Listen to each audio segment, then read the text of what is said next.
So here's my final look. Actually, kaya ako nag-film, hindi naman kasi dapat.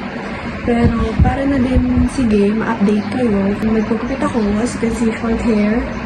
Tapos, kaya rin ako nandito, kaya rin ako nag-ayos. It's because mag-film ako na activity namin for the reason as a, flight attendant ulit. So yun, nag-quick get ready lang ako kasi kailangan ko maging presentable.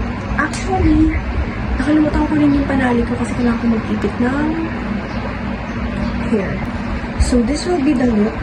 Yeah, hindi siya totally naka-clean bag. Kita niyo na yan, diba? So I'm done now with my face and kailangan ko. Pwede ko pala yung scarf.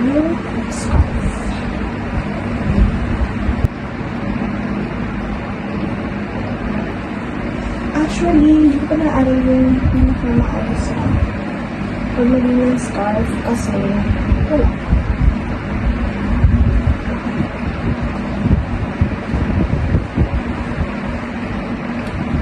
There! Hi guys, I'm back. I'm done. Nag-record lang ako ng dalawa para may pagpipilian ko. Sobrang init. Pinagpawisan ko. Ayun lang naman. I'm just here to update you guys. Kasi wala naman mga mag-update sa inyo. Hindi ako lang. Sorry.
Hindi dapat ako mag-film ngayon kasi tignan niyo yung maitsura ko. Kasi nag-open ako ng mga binili ko sa Shopee na makeup. Actually, hindi pa ito kompleto. Inuna ko lang talaga yung mga makeup na wala na ako. Yun ang una, yung Maybelline. Next, itong Squad Lip Liner in the shade of Honey. Ito, ang shade nito is Keep it cozy. Tapos, ito namang sa sales lady is Glassy Water Tint Lipstick. Then, yung last is sa Easy. Ay, baliktad. Sa Easy. In the shade of Saint. Pinipicture ko kasi siya kanina eh. Kasi wala na nga sa utak ko mag-video. This is what it looks like. Yes. Cute. Actually, i-compute ko din kung magkano na yung gastos ko. Sa makeup pala nga, hindi pa yung kompleto. Ang dami pang kulang na makeup ko. And then next, setting and fixing spray. For squad. Yeah, pinatry sa akin doon ng friend ko. And then for my eyebrow gel mascara from Pretty Secret. Since I have a thick brows, hindi ko na kailangan ng pakapalin palalo. Kailangan ko na lang is gel para ma-fix siya nakaayos. And then next is Easy Skin Tint. Ang shade ko is Bisque. Ayan. Actually, bala ko na talaga mag-unboxing ng mga makeup. Kaso, hindi nga kompleto. So, ito na lang muna. Ito kasi yung mga product na wala ako. This is what it looks like. Yeah.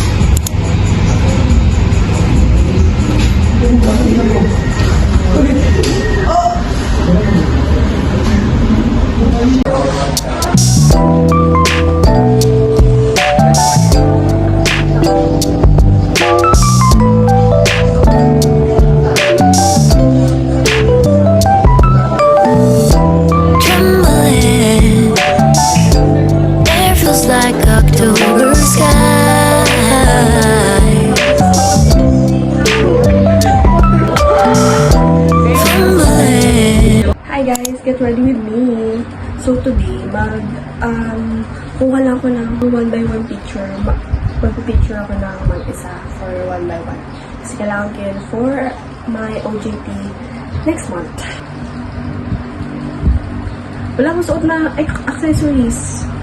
And ngayon, actually, nag-breakout ako.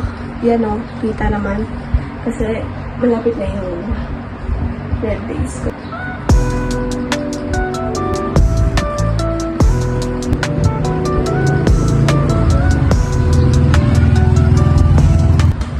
Simula nung sobrang init ng panahon, hindi na ako naglalagay ng skin tint sa noo.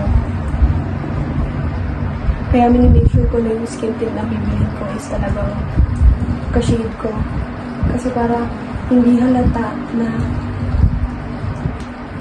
walang makeup yung noo ko. Kasi sobrang pawising ko as in. Habang pinapatingin ko yung skin tint, nag-eyebrow muna ako.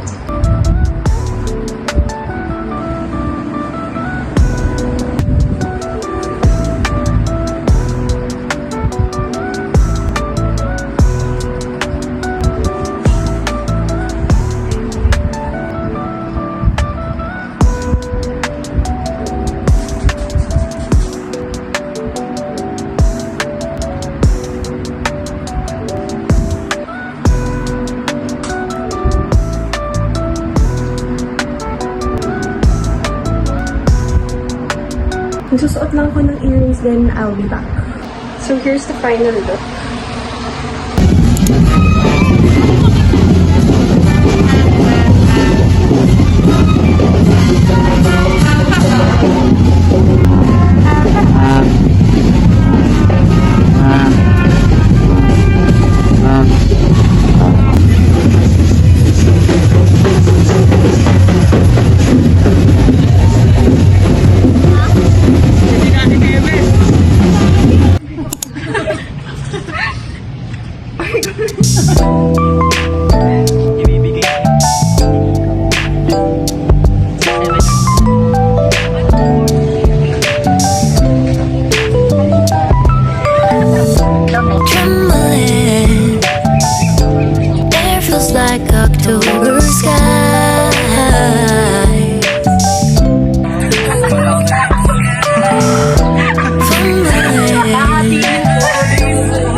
space and time.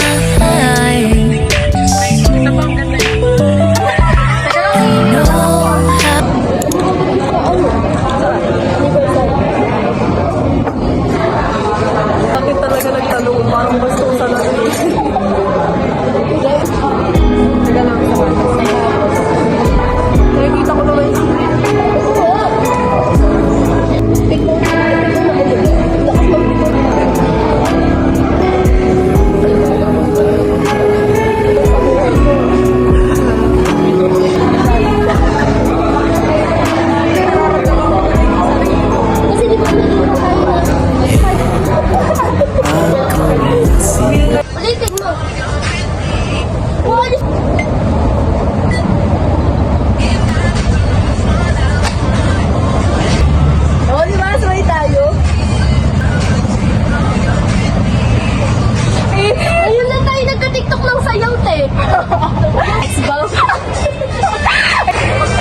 Ang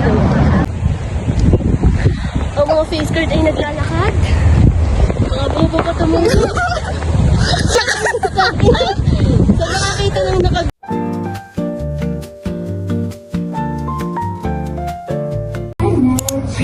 Antayin mo yung juntam mo. Antayin mo yung juntam mo. Okay, demure. Wala siya magawa kasi sa Tropa ang akal niya.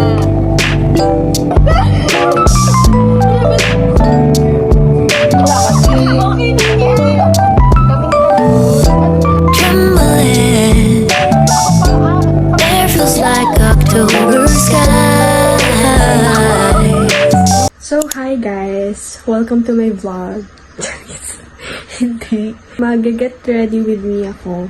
Ngayon, may ichichika ko. Kaya ako mag-aayos is magpapa-edit ako ng 1x1 picture ko sa friend ko na marunong. Kasi yung unang nagawa is nakalugay. So, dapat pala clean ban ako. Pero hindi ako magki-clean ban kasi unang-una wala pa akong pang-ayos. Wala pa akong pang-clean ban. Ganito lang. Yung basta makita lang na malinis. Ang ichichika ko pala is may in-order kasi ako. I saw it online. Sa Facebook ko muna siya nakita. And then, narap ko sa Twitter. Kasi alam ko na doon magpo-post sa mga link kung saan pwedeng mabili yung icon na nakita ko sa Facebook. The item that I saw on Facebook is Karat made siya na rings for carats. Kasi nag-10th anniversary ang 17. So, gumawa yung fan ng Kingden na inspired sa bagong ring ng 17. And then, when I saw it, super ganda niya. Ang ganda niya. Hinanap ko sa Shopee. Sa Shopee siya available.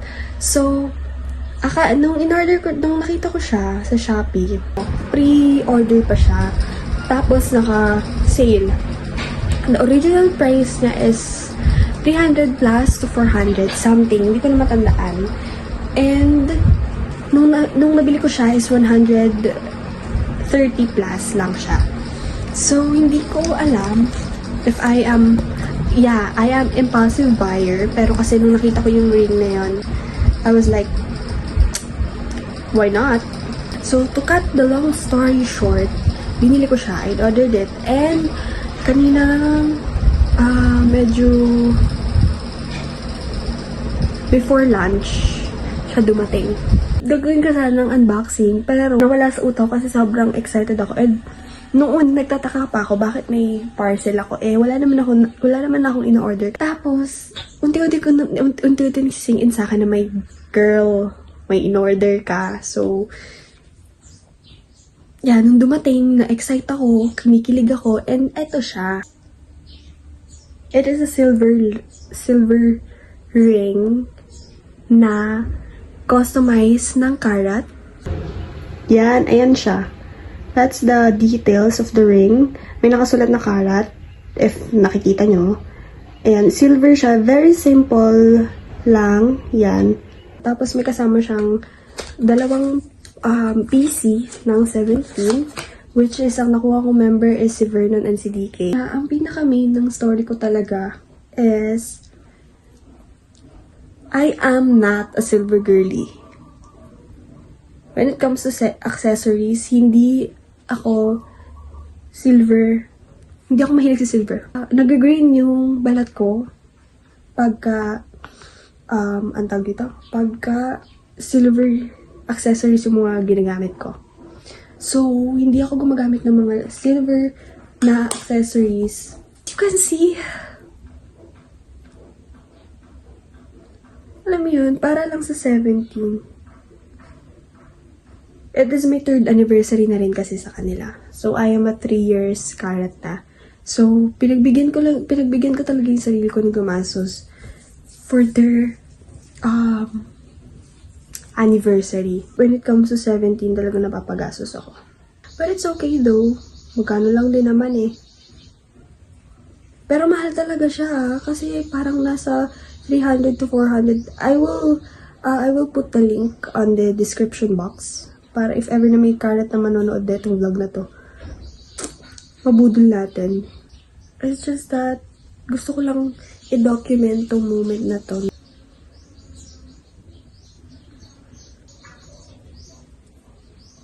That's how much I love them.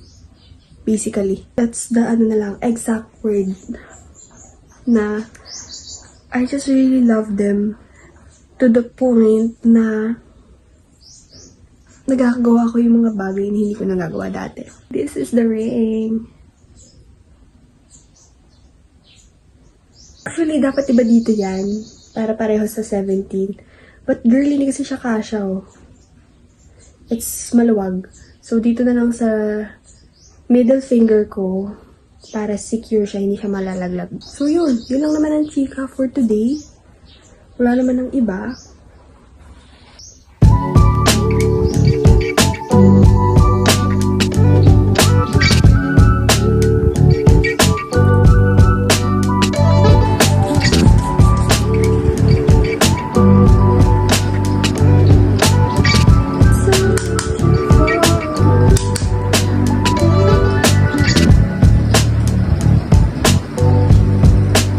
So, here's my everyday makeup.